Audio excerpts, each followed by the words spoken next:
Hello and happy Friday. We are coming to you live from Miami View Women.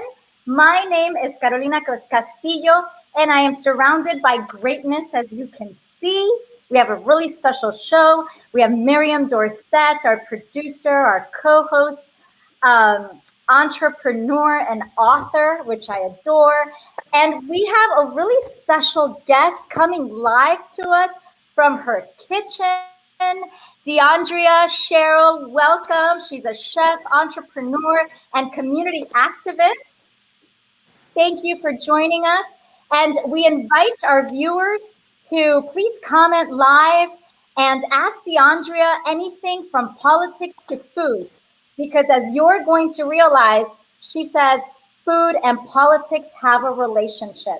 Am I right? Yes, they truly do. Well, welcome. How are you feeling today? I'm feeling great, excited about the show today. Here, ready to show you all my delicious treats. So I am very excited. Try not to get too excited on camera, but I am very excited. Happy to be here. Thank you all for considering me to be on here with you, all powerful women. So great to see women supporting women. So I'm definitely excited and definitely appreciative to be here with both of you. Well, we're happy to have you. I mean, you also are just an amazing woman in our community and supporter of women in our community. So it's great to meet you and be brought into your kitchen on a Friday. Yes, this is so intimate and so special.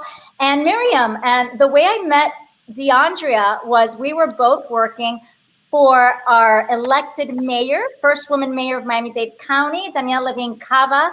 We were working in her campaign pre-COVID. And Diaundrea has over 10 years of experience with campaigns, experience with hospitality, and it's all about food and politics. Oh, yes, it is. That's so interesting. I love it. How are you feeling a few months after, Miami got its first ever woman in that position? Fast forward. I mean, honestly, even when the campaign began and I found out that we were really running the first historical race, not only with her being the first woman to run, but also the first person, period, to qualify by petition. So we had quite a few historical milestones on that campaign. So to find out that she was the first woman and then knowing that Miami was founded by a woman was kind of interesting, but that's another conversation. So I was very intrigued to say the least, and it just shows how far we as a local community have to go. Not only with with the national politics, but more importantly the local politics. Here, 2021 first female mayor. We have quite a few. We have a while to go, so that we don't no longer have to face these barriers, and it won't have to be the first female anymore. But we'll be heavily set and groundstone in our community, and people know that women are here, and we're not here to play any games, and we're here to support our community. Yes. Okay, here we go. Welcome to Friday. You know what? I feel like all of that power and energy goes straight into the whatever you cook and make, I bet. And you eat that and you just feel ready to go. Yes, for sure. I mean, even for me in the kitchen or whether I'm at home making candy apples or cupcakes, like I don't sell or produce anything I don't personally enjoy. Like I actually eat my cupcakes, I eat my candy apples as well. So I don't sell anything that I don't believe in. So yeah. So tell us about your business. We were talking a little bit about your business on the back end before the live, and you work out of your house, correct? Yes, one thing that most people don't know is that Florida legislation, actually, which is a good law, they allow folks to sell products from their home. It's called the Florida Cottage Law, and basically what that means is you're allowed to sell and produce food from your home. You just can't make over a certain amount, and of course, it has to be clean. Especially before COVID, it has to be clean and sanitary, and you have to make or let the folks know who you're serving products to, what's in the product, and your name, your address, pretty much all the details about you and the product that you're producing. And I'll actually show you one of my boxes here to show you that I'm abiding by the law here. So it says the Delicious Didi Company here. If you all can see it, the lighting is kind of bad, but It shows the allergies and the product that it contains: chocolate, soy, milk, and palm. And it lets folks know that this product was made in a kitchen that also produces nut products, because we know that nuts, most people have a really serious issue to that. Really serious allergy to nuts. They can eat it and immediately die or just have a very hard time breathing. So, regardless of whatever product you're making, it's very important that you let folks know what's in it. you know. Mm. So there we go. There it is. There, my label and all the ingredients on there, so that folks know when they get it what's in it. So what And are you known for? What does your community know you for in regards to your food and your desserts? oh Lord, the candy apple lady. I've been really pushing my candy apples for the past couple of years, because I really love candy apples. And of course, if you look at my candy apple, it's not the traditional candy apples that you may see. Most folks that are making candy apples now, they're either covered in fondant, they heavily decorated in sugar, and there's so many different artificial products out there that are being used on candy apples. So for me, when it comes to the Delicious DD company and anything that I make, I want to make sure that I'm serving folks real food. Like, this is a real apple. These are real cookies. These are real cookies and cream that are going on this food product for you to eat and consume. That ultimately is candy, still a treat, but it does have some form of a health benefit. It is 100% apple. So um, I'm known for the candy apple girl. Yeah, candy apple lady. I've been pushing it for the past couple of years, and I'm still going to push it. So candy apple lady, that's candy apple lady. Oh, and also, I probably am known because I used to host school distributions a couple years ago, and that's one of my passions. I love being involved with politics. I mean, because policies, it really governs what we can and can't do amongst, our community as far as the laws go. So, and me, more importantly, growing up in the city, and having to deal with certain struggles growing up with my family, and sometimes we didn't have, and sometimes we did have, and even when we did have, we made sure that we took care of those who were less fortunate. So hosting the food distributions, that's what I did. That's something I was passionate about and I wanted to do, because you never know when you may be on the short end of the stick and you need food and you can't provide for you and your child or your husband or your family. So giving back to the community, no question asked. When it comes to free food distributions, I'm that girl. That's something that I was very passionate about. And yeah, and just even with hosting those distributions, of course I didn't have all that food. I had to connect with local organizations such as Farm Share, such as Smile Trust. Valencia Garner, she hosts the food distributions every third Sunday in Miami downtown. So just knowing your environment, your local environment, who's doing what, who you can connect with, because ultimately it's about serving the community. So yeah. And I want I to give love you a big that. shout out because you were the former president of our Miami-Dade Young Democrats. Yes, yes. So Oh my huge God. shout out to the Young Democrats because they're changing. You're a change maker. I mean, just what you're sharing right now is incredible of how you care so much about your community and giving back and making sure that everyone is being fed and that you are aware and engaged and that you're also advocating for them and inspiring them and also giving them all of these resources, right? With how they can open up their businesses, how they can work out of their homes, and they can, work with the laws that are in place right now. hmm Definitely. And speaking of the Miami Dade Democrats, I was the president for 2 terms, and I was a member since 2013. I don't want to give too much information. I don't want to give my age yet, but I was a member, and being a president, I was so shocked when it happened, because it's just like, wow, the president, you're the face of the organization, and you have to raise up leaders to come after you to do what you're doing. So to see the organization and where they are now, I am so proud. They are just doing really great things. Adrian is the current president. We have Alina, who's the vice president, and I'm in connection with them almost every other day. I try not to intrude, but I'm just loving everything that they're doing, and it feels good to look back and see like that the people that were on my team are now leading the organization, and they're doing amazing things. I love it. I mean, how do you do all of this? I'm an entrepreneur myself, and people ask me this question, like, how do you do all of the things? So do you have any tips for young entrepreneurs out there who want to balance it all? Of course, and let me tell you, I hear what you're saying, because in the beginning, when you have the passion, you just want to help people. If there's a need, and if I know any kind of information that someone needs, or I have food, if I have anything, you want to help people. But at the end of the day, it can be draining from not so much of a negative standpoint, but you have to take care of yourself. And there's a saying out there that if you're not taking care of yourself, you can't take care of other people. So for me, I had to break down my passions. When I was in high school, I was a tutor for elementary school students.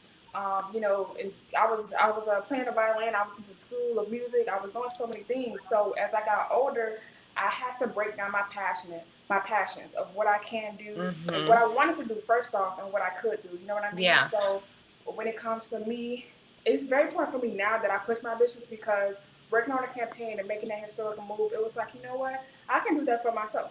You know what I mean? And not at all comparing myself to the county mayor, but just saying that there's certain things that you can do for yourself personally. If you're willing to put forth 200% behind a candidate who you just met and you're learning about them, you can put that same 200, if not more, behind yourself to push yourself.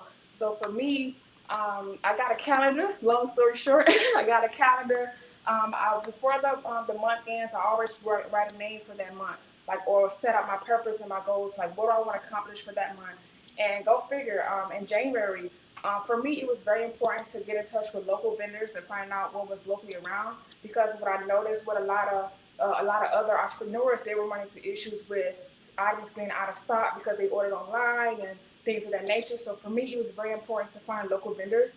So my goal was, a couple of my goals were, I wanted to switch over to vegan cupcakes. Oh, and wow. I wanted to find local vendors to buy these boxes and these sticks. And by the end of January, I came across all of those. I found legit recipes and taught myself how to make vegan cupcakes. And I found a local vendor that's literally maybe about a couple miles from me, maybe about a 10-minute drive or so away from me, so that I can buy the items that I need, so that when I get a rush or I have so many different orders, I don't have to wait for an online order. I can physically go there and buy it. So that's another key with being an entrepreneur. Find out what's local to you, because ordering online is great, but it can be a bit stressful, as we saw with Christmas. A lot of folks are just now getting their presents from December because of the backup with delivery. So Wow. knowing your local resources is very, very important. Yes, I can tell you're on like your energy is just Yes. very on like Contagious. very it's contagious, and I can tell you're doing so much, and beyond just running your business, you're also engaged in our local politics, and being a young leader in that sense, and you care so much about the community. I just want to send you give you a virtual hug for women like you that are doing so much, and just take a breath, because wow, you're carrying a lot on your shoulders. And thank you so much, Carolina, for bringing us together to meet. Yes.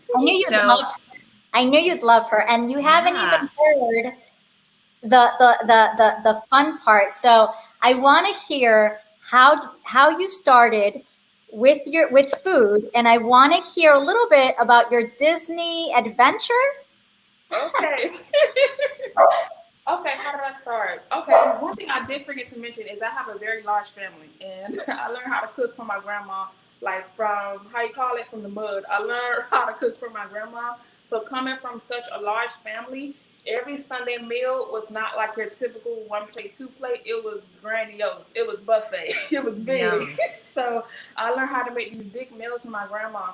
We would make macaroni and cheese, cornbread, sweet potato pie, sweet potato bread. My grandmother wasn't vegan. She liked net bones. She made the barbecue chickens, the ribs, the oxtails, collard greens. Now that's one thing I won't make, because that's I ain't messing with collard greens. Only certain people can make that. But I learned how to cook everything. I learned how to cook. From my grandmother, from making everything. Upside down pineapple cakes. Her main dessert was the peach cobbler, though. She taught me how to make a peach cobbler, so that was her number one thing right there. And also my uncle at the time, he taught me how to make peach cobbler as well. Now, one thing I will mention is that everything was made from scratch. The only thing she wouldn't make from scratch was the potato, mashed potatoes, because it was such a large volume that we was making. She was like, I'm gonna get the box. I'm gonna get the box for this. So I for my grandmother. It started when I was a child. I was literally always up under my grandmother with her cooking in the kitchen, go figure. And we also used to go to the grocery store a lot, and we would get not one basket, but two baskets full of food, you know, because we had such a large family. So I learned all of that from my grandmother. Like, even now, I'll go to the grocery stores and have my little basket getting food like I used to do with my grandmother. So everything started when I was a child, learning how to cook for my grandmother. So, and also my mother. But, you know, grandma, the matriarch of the family, I was always up under her, learning from her.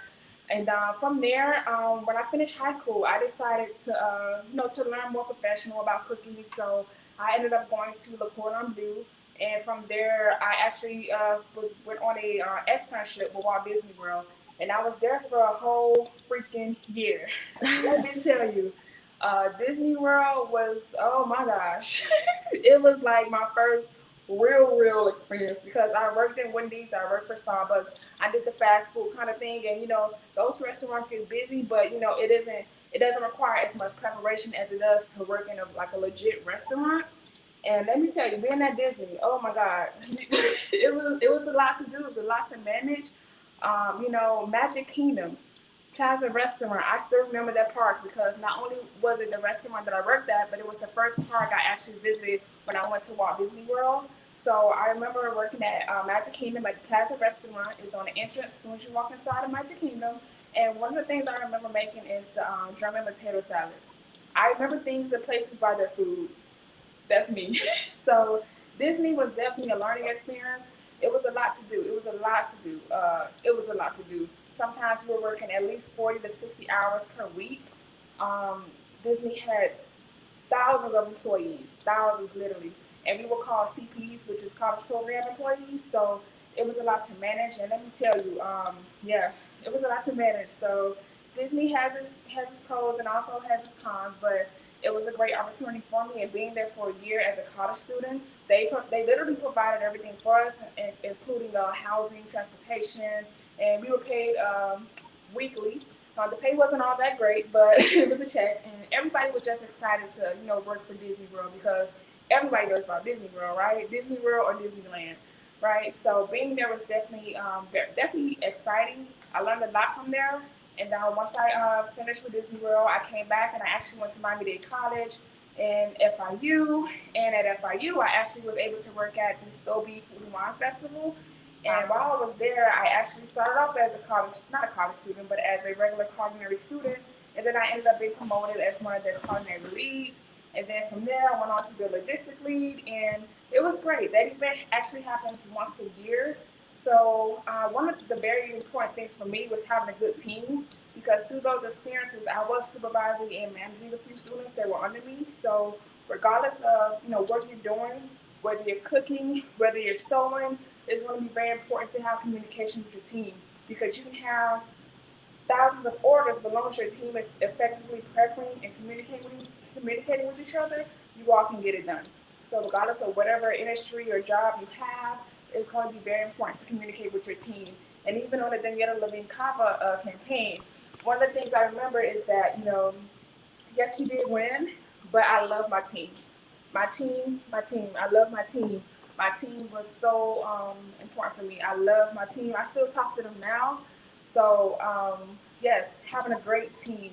Teamwork makes the dream work. Yes, and 1 + 1 is 3, right? So when there's collaboration, there's just this booming energy, and it's funny, Miriam, because that is how I was like so attracted to her energy, because it was like an immediate. I wanted to go to the office to work for Danielle Levine Cava's campaign, but mainly because I wanted to be around Diaundrea, you know. So we got to sit next to each other once or twice, and it was just like your energy is so contagious. And then since then, it's, you know, I'm just so grateful that we've been able to reconnect here. Yeah, I'm wondering who's been watching with us. Thank you so much for tuning in. Please comment, say hello. We want to know who's hanging out with us today. And if you have any questions, don't be shy. Yes, Diaundrea, what's your monthly theme for this month? February being obviously an amazing month, and March coming up. or if you have your theme that you're going to put in your calendar for March too. I'm just curious. Love that tip. I've been kind of preparing for spring, although it has been a lot of rainy days, cold days. The weather has been very bipolar. So Yeah. I've been feeling kind of springish, blooming, flowery, and things like that. So I'm actually preparing for spring. And because my vegan cupcakes were such a hit for Valentine's Day, I'm actually working on bundled packages for the spring and also Mother's Day and Father's Day and different things of that nature. My vegan cupcakes were delicious. My non-vegan people love them, so I'll be working on more promotions for that. And also for spring, like I said, for March, I've been feeling really bloomy like a flower blooms. So in spite of all this rain, but that's my theme for March, bloom, and it's full essence, blooming, and just doing what I fully want to do, and just putting myself out there because, like I was stating earlier, regardless of what industry you're in, every industry you can look at and may seem as though they're overly saturated. There's everybody doing this, there's everybody cooking, there's everybody baking, everybody, right? So for me, it was important to do me, put myself on the plate. And like I was saying, I don't sell or put out anything that I personally don't believe in. So I decided to go against the trend and just put myself out there and do what it is that I want people to experience. Like with my candy apples, I made a dessert table for someone's birthday last month, and they were amazing. I was kind of shocked. They ordered so many dozens of apples. I was like, oh my gosh. And my candy apple, the cookies and cream apple is still the #1 flavor. Everybody loves the cookie and cream and the peppermint, and I was shocked by that.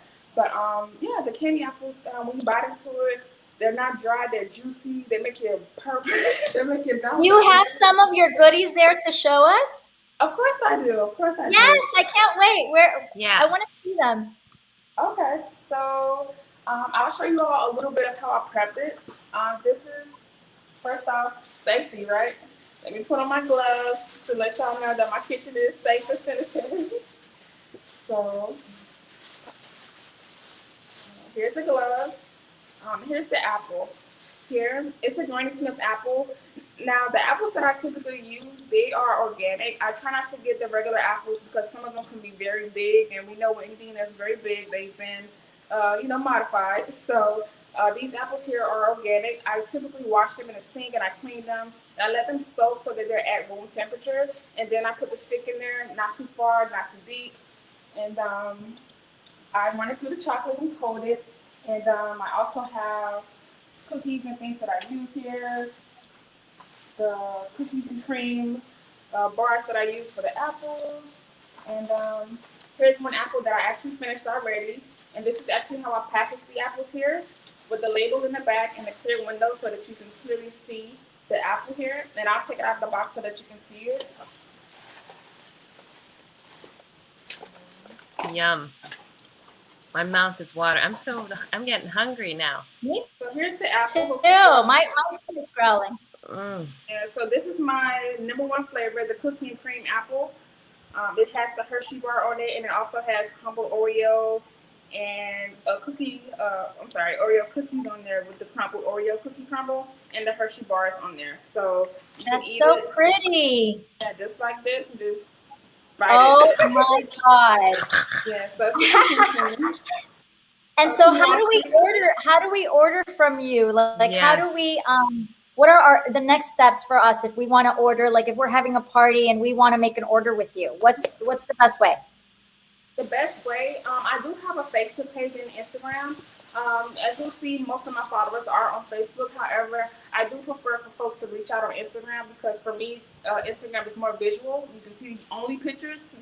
So, and that's where most folks place their order from me is on Instagram. They can either reach out or DM, or I usually have a link there for my site to go to, and it'll tell you the disclaimers, and it'll also show you the list of how you can order, the different flavors that I have available, and pretty much all the information that you need. However, the one thing I do want to mention is that because I do have a very busy schedule, as we just discussed, when it comes to weddings or parties or anything of like a large event, I do prefer to know at least a good 4 weeks in advance so that I can prepare for it and make sure that we're able to supply whatever it is that you need. So you can also go to my Instagram page, DM me, and I'll send you the link now because right now I have the link that's on there for the competition that I'm actually involved in. So Yes, you I can reach see out. this competition. This is Tell fantastic. us more. Yes, that competition is it's insane. I don't want to say it's insane in a bad way, but it's definitely shocking. Right now, last I checked, I was actually number 4 out of the 15 that were there, and even prior when there were more people in the competition, I was actually number 4 amongst like 25. So they have us broken off into groups, and it goes in phases. So the first phase was for the first 15. Now it's going down to the first 10. So you can vote freely. You can do a free vote or you can do a paid vote. And what the money does is it goes towards Feeding America, which we all know, feeds local communities via their pantries. So if you want, please vote for me. The link is available on the site or on the screen here, or you can go to my Instagram page and click it for a free vote. You can vote pretty much every day, every 24 hours. And I'm not asking folks to make financial contributions. However, if you want to or you feel led to, you can. But please vote for me every day to make sure that I maintain my lead. So, of course, we want to know, why am I in this competition and what's at stake, right? So, I'll tell you, $50,000 is at stake. So, $50,000 and a chance to be featured in the Bon Appetit magazine. For me, I was definitely Woo! more. Yeah, that's a lot, right? I've read Bon Appetit magazine, and I've seen the amazing things they have there. So that on its own is like fantastic. So just to have that opportunity to be featured, because we know that with a lot of magazines, it costs a lot of money to be featured in these magazines if they're not Mm-hmm. featuring you themselves. So Mm-hmm. that's what really drew me in. And of course, the $50,000 would benefit me. I would definitely go into getting more equipment for my business, a blast chiller, food processors, and different things that I need to produce, my candy apples and cupcakes on a larger, grander scale. So, and it goes to, investing in local. So here I am, a local person who you all know, and seeing me win would not only be a win for myself, but for the community. Because, I was thinking about this earlier, and they were saying, in my head, I was thinking, people want to know how can we change the world. And then there was another quote that, children are taught hate. So I put those two together, and it's like, you know what, we have to be the change that we want to see. And a lot of it, as we all know, in terms of politics, a lot of this is affected by businesses. You have business people who are donated to whoever's campaign. So I feel like being that change and being a local community changer, those funds and that feature would definitely help me as a community leader to, bring forth the change that I want to see in our community. When it comes to paying people, we know that women and minorities are not paid equally.